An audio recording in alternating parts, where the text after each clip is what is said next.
मित्रों, जैसा कि हम सभी जानते हैं कि इस मृत्यु लोक अर्थात पृथ्वी लोक पर जीव जंतुओं के 84 लाख योनियां निवास करती हैं और उसी में से एक मनुष्य योनि भी है जिससे हमारा और आपका जन्म हुआ है। दोस्तों, हमने आपको अपने कई वीडियो में बताया है कि मृत्यु के बाद प्राणी को उसके कर्मों के हिसाब से अगला जन्म मिलता है और जब कोई प्राणी अपने पिछले जन्म में अधिक से अधिक सत्कर्म करता है तो उसका जन्म मनुष्य योनि में होता है।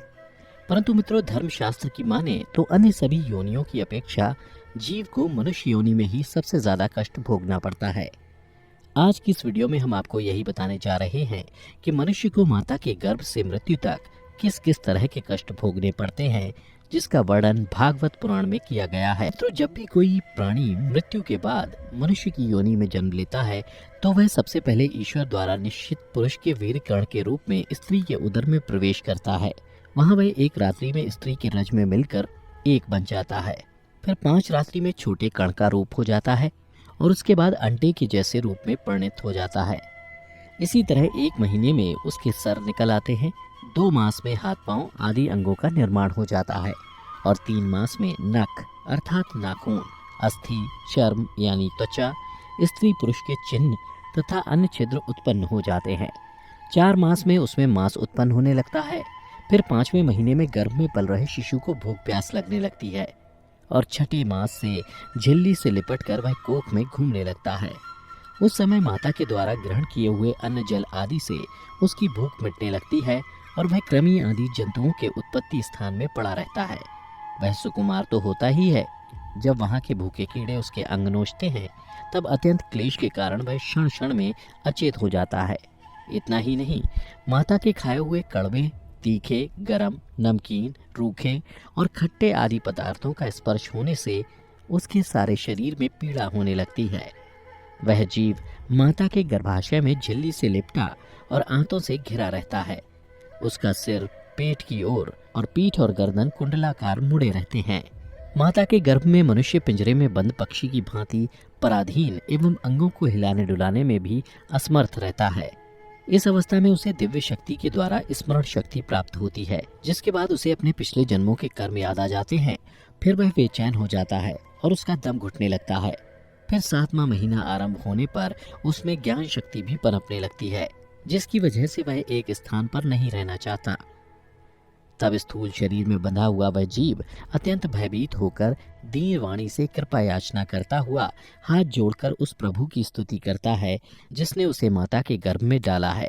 माता के गर्भ में उपस्थित जीव प्रभु से यह याचना करता है कि हे प्रभु, माना मैं बड़ा अधर्मी हूँ, माना मैं बड़ा अधर्मी हूँ, माना मैं बड़ा अधम हूँ, मैं बड़ा पापी हूँ और आपने जो यह गति दिखाई है वह मेरे ही योग्य है।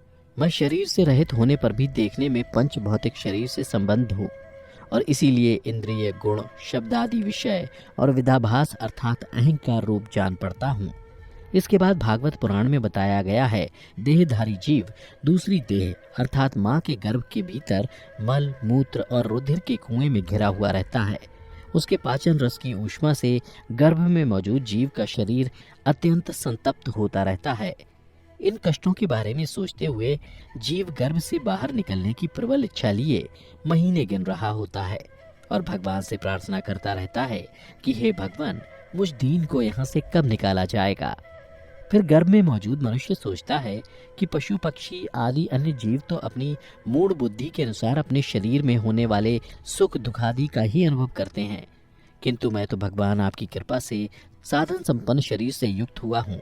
अतः आपकी दी हुई विवेक बुद्धि से अपने शरीर के बाहर और भीतर अहंकार रूपी आत्मा का अनुभव करता हूँ।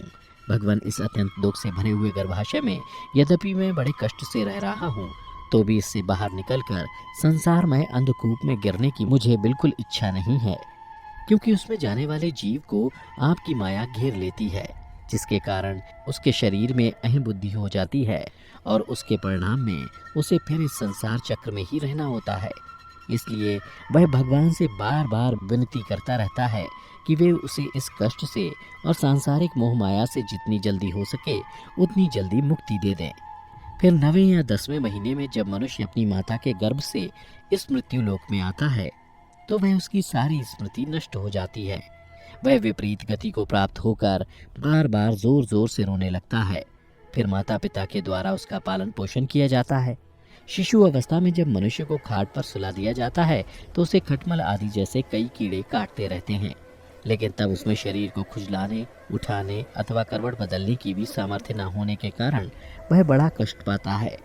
उसकी त्वचा बड़ी कोमल होती है, इसलिए वह सिवा रोने के कुछ नहीं कर सकता। इसी तरह मनुष्य बाल्यावस्था के दुख भोग कर युवा अवस्था में पहुंचता है। इस समय उसे यदि कोई इच्छित भोग नहीं प्राप्त होता तो अज्ञानतावश उसका क्रोध बढ़ जाता है और वह शोकाकुल हो जाता है। देह के साथ ही साथ अभिमान और क्रोध बढ़ जाने के कारण मनुष्य अपना ही नाश करने के लिए दूसरे कामी पुरुषों के साथ वैर कर लेता है। इतना ही नहीं, खोटी बुद्धि और अज्ञानता के कारण मनुष्य में मेरेपन का अभिमान करने लगता है। जो शरीर इसे मृत्यु काल तक अनेक प्रकार के कष्ट ही देता है, उसी के लिए मनुष्य तरह तरह के कर्म करता रहता है, जिनमें बंध जाने के कारण इसे बार बार संसार चक्र में जन्म लेना पड़ता है। इतना ही नहीं, मनुष्य योनि में जन्म लेने के बाद यदि किसी मनुष्य का भोगों में लगे हुए विषयी पुरुषों से समागम हो जाता है और वो उसी का अनुगमन करने लगता है, तो पहले के समान ही वह फिर नार की योनि में जन्म लेता है, जिसके संग मनुष्य की पवित्रता, दया, वाणी का संयम, बुद्धि और इंद्रियों का संयम जैसे सद्गुण नष्ट हो जाते हैं। इसलिए भागवत पुराण में बताया गया है कि किसी भी मनुष्य को ऐसे लोगों के साथ मित्रता नहीं करनी चाहिए जो हमेशा स्त्रियों के साथ समागम में रत रहता हो।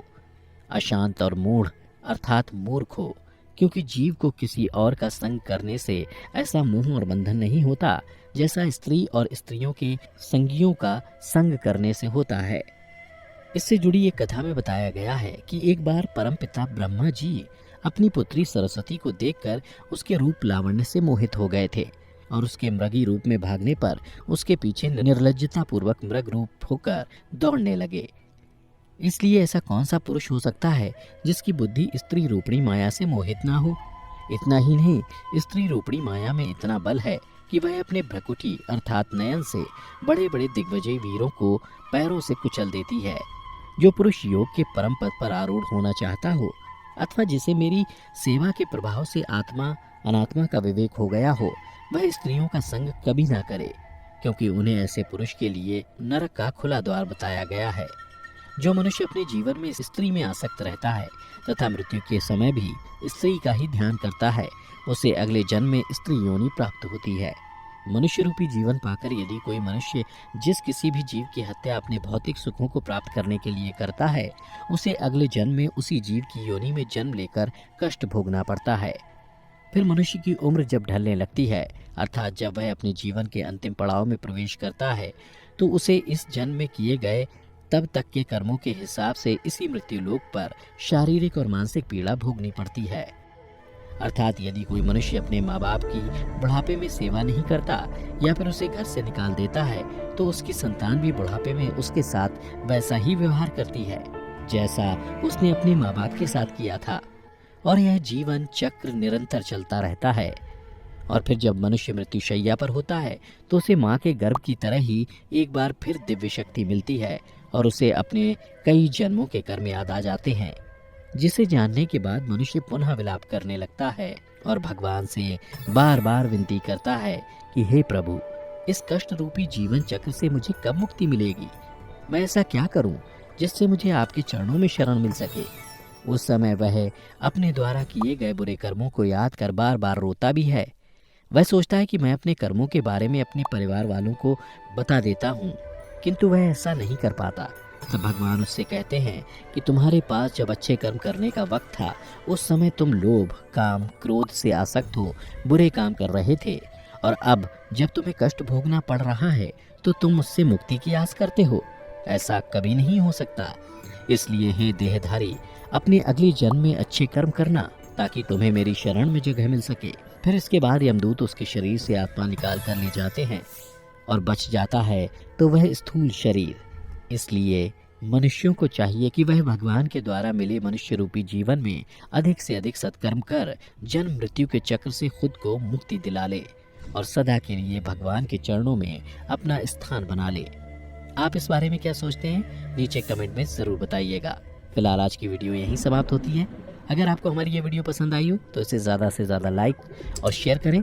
साथ ही अगर आप हमारे चैनल को अभी तक आपने सब्सक्राइब नहीं किया है तो अभी सब्सक्राइब कर लें, ताकि आपको ऐसी आध्यात्मिक और पौराणिक जानकारी मिलती रहे। अब हमें इजाज़त दें। वीडियो को अंत तक देखते रहने के लिए आपका बहुत बहुत शुक्रिया।